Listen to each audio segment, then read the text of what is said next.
آپ صلی اللہ علیہ وسلم نے ارشاد فرمایا، حدیث قدسی ہے کہ اللہ رب العزت ارشاد فرماتے ہیں الصوم لی وانا اجزی بہ، کہ روزہ میرے لیے ہے اور میں اس کا بدلہ دوں گا۔ یدع شہوتہ وَأَكْلَهُ وَشُرْبَهُ مِنْ أَجْلِ، اس لیے کہ روزے دار نے اپنی شہوت کو، کھانے کو اور پینے کو میری خاطر چھوڑ دیا ہے۔ یہاں یہ سوال پیدا ہوتا ہے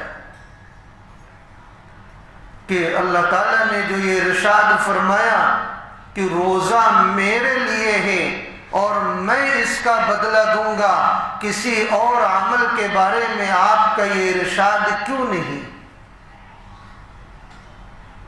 اس سے بآسانی سمجھا جا سکتا ہے کہ روزے کی اہمیت اللہ کی نگاہ میں بہت زیادہ ہے۔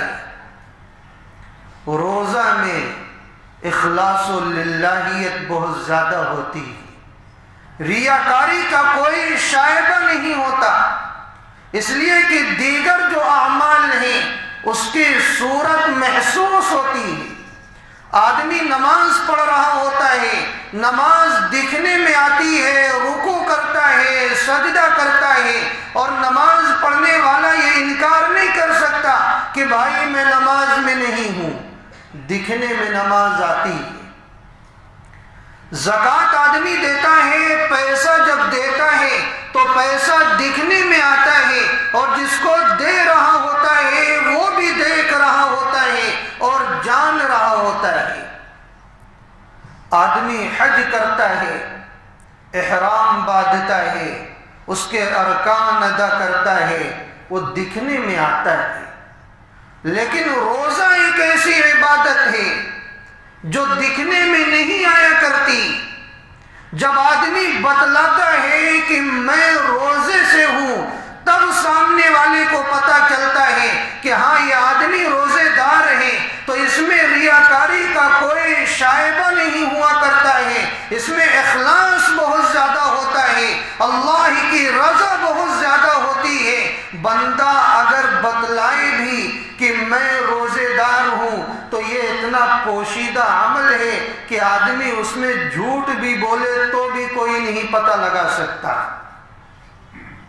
اس لیے اللہ کو یہ عمل بہت زیادہ پسند ہے، کیونکہ یہ بندے اور اللہ کے درمیان معاملہ ہوتا ہے۔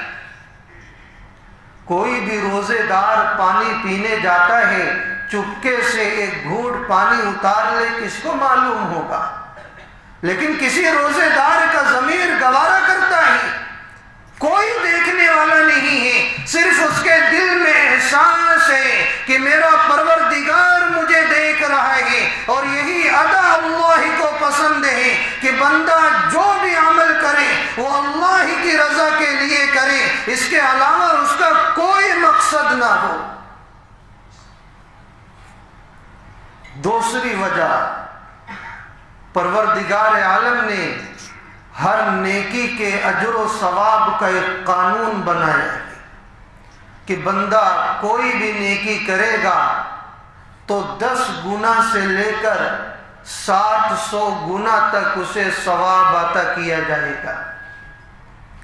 لیکن پروردگار عالم نے روزے کو اس قانون سے مستثنی کر دیا ہے کہ روزے کا ثواب میں دوں گا، اپنی شایان شان دوں گا، اور بے انتہا ثواب اسے عطا کروں گا، اسے محدود نہیں کروں گا دیگر نیکیوں کی طرح۔ اس لیے فرمایا کہ روزہ میرے لیے ہے اور میں اس کا بدلہ عطا کروں گا۔ دیگر نیکیوں کا بدلہ فرشتوں کے ذریعے دلوایا جاتا ہے، لیکن پروردگار عالم روزے کا بدلہ خود عطا کریں گے۔ اتنی بڑی فضیلت ہے، اگر کوئی بادشاہ خود اپنے ماتحتوں کو بلائے اور یہ کہے آ جاؤ تمہارا جو انعام ہے میں اپنے ہاتھوں سے دوں گا تو اس کی بڑی فضیلت ہوگی۔ عموماً جب کوئی بڑا انعام ہوتا ہے تو بادشاہ اپنے ہاتھوں سے دیا کرتا ہے، اور جو چھوٹے چھوٹے انعامات ہوتے ہیں وہ دوسروں کے ذریعے دلوائے جاتے ہیں۔ روزے کا انعام بہت بڑا ہے، بے شمار ہے، اس لیے اللہ رب العزت نے ارشاد فرمایا ہے وَأَنَا أَجْزِي بِهِ، اس کا بدلہ میں خود عطا کروں گا۔ دوسرے نسخے میں ہے وَأَنَا أُجْزَى بِهِ، کہ میں خود اس کا بدلہ ہو جاؤں گا۔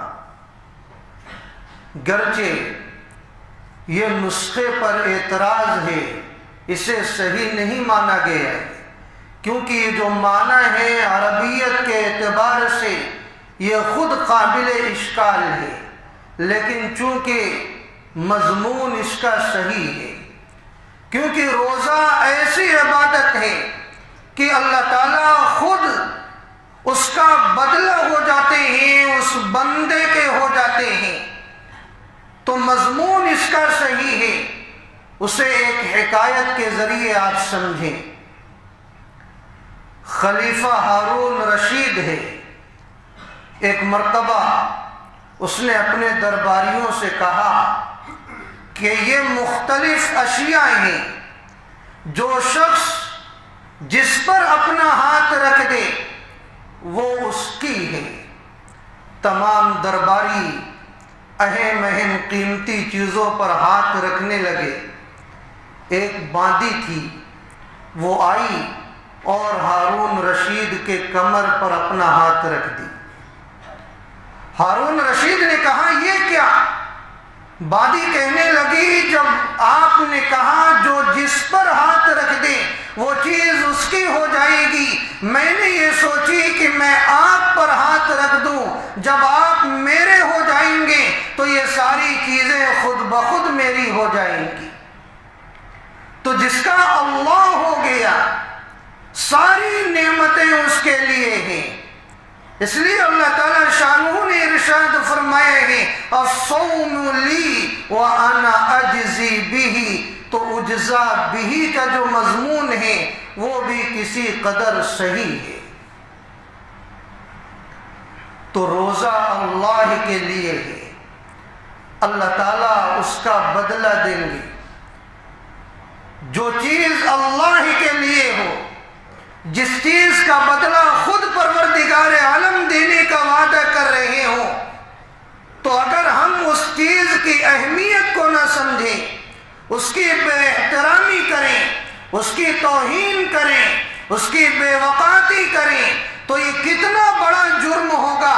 جس چیز کو اللہ کہہ رہے ہیں یہ میرے لیے ہے اور بندہ اس کی توہین کرنے والا بن جائے تو کس قدر محرومی کی بات ہے، کتنی بے غیرتی کی بات ہے، کتنی بد نصیبی کی بات ہے۔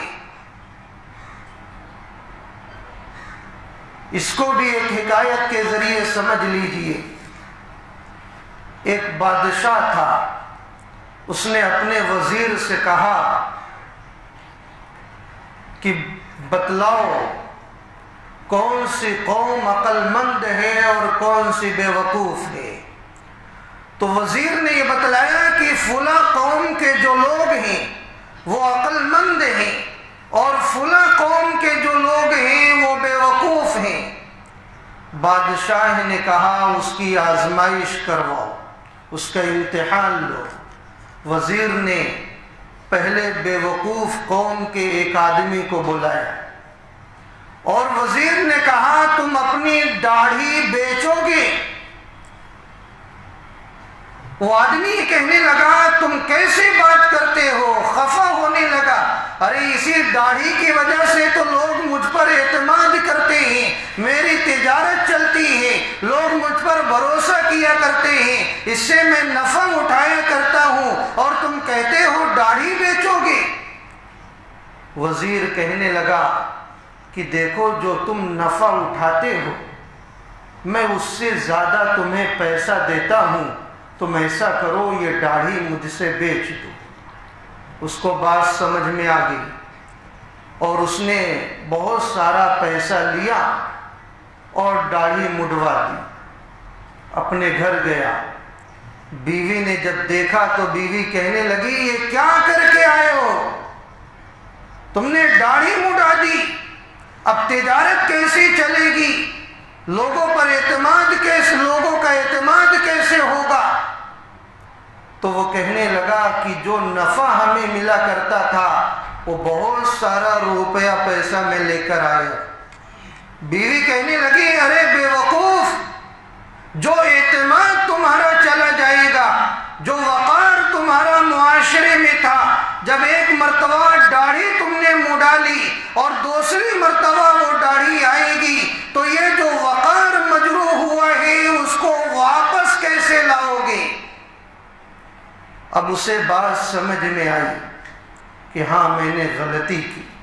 وہ وہاں سے آیا اور وزیر سے کہنے لگا یہ پیسہ لے لو اور جو میری داڑھی تھی وہ واپس دے دو،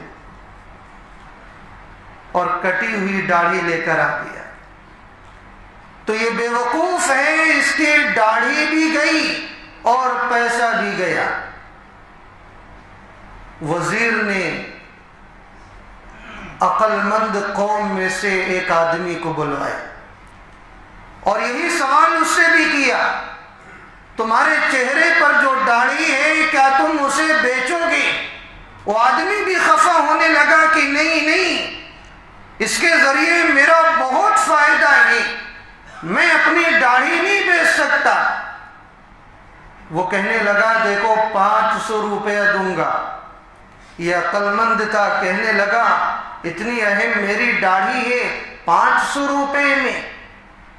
تو زیادہ قیمت مقرر کروایا، 10,000 روپے۔ جب اس کو لگنے لگا ہاں پیسہ زیادہ ہے تو کہنے لگا ٹھیک ہے میں داڑھی بیچ دیتا ہوں، لاؤ پیسہ دے دو۔ عقل مند آدمی نے پیسہ لے لیا، کہنے لگا اب یہ داڑھی کس کی ہو گئی؟ یہ داڑھی آپ نے خریدی، یہ بادشاہ کی ہو گئی اور یہ پیسہ میرا ہو گیا۔ نائی آیا بادشاہ کا، داڑھی موڑنے کے لیے جو ہی بیٹھا، یہ عقل مند آدمی کہنے لگا رک جاؤ۔ وہ حیران ہو گیا، کہنے لگا بتلاؤ یہ داڑھی کس کی؟ میں نے اسے بیچ دیا ہے۔ کہنے لگا یہ تو داڑھی بادشاہ کی ہے۔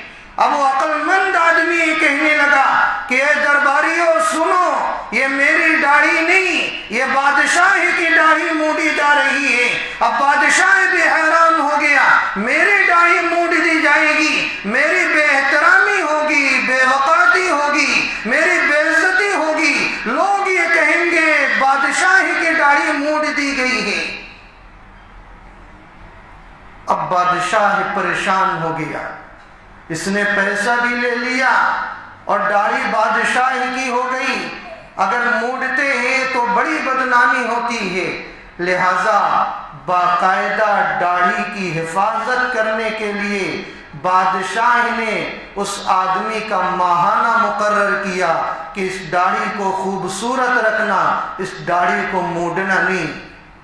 بادشاہ اب اس داڑھی کی حفاظت کروا رہا ہے، تو عقل مند آدمی نے پیسہ بھی لے لیا اور اپنی داڑھی کی بھی حفاظت کر لی۔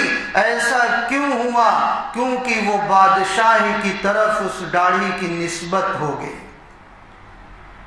تو اللہ رب العزت نے یہ ارشاد فرمایا ہے کہ یہ روزہ میرے لیے ہے اور میں اس کا بدلہ عطا کروں گا۔ جس چیز کی نسبت اللہ کی طرف ہو جائے، باری تعالیٰ کی طرف ہو جائے، ہمارے خالق و مالک کی طرف ہو جائے، ایک مسلمان اس روزے کی توہین کرے، اس امانت میں خیانت کرے، اس کی بے وقاتی کرے، اس کی بے احترامی کرے، اس سے زیادہ افسوس کی بات اور کیا ہو سکتی؟ تو یہ روزہ یہ بڑی اہمیت والا ہے۔ ایک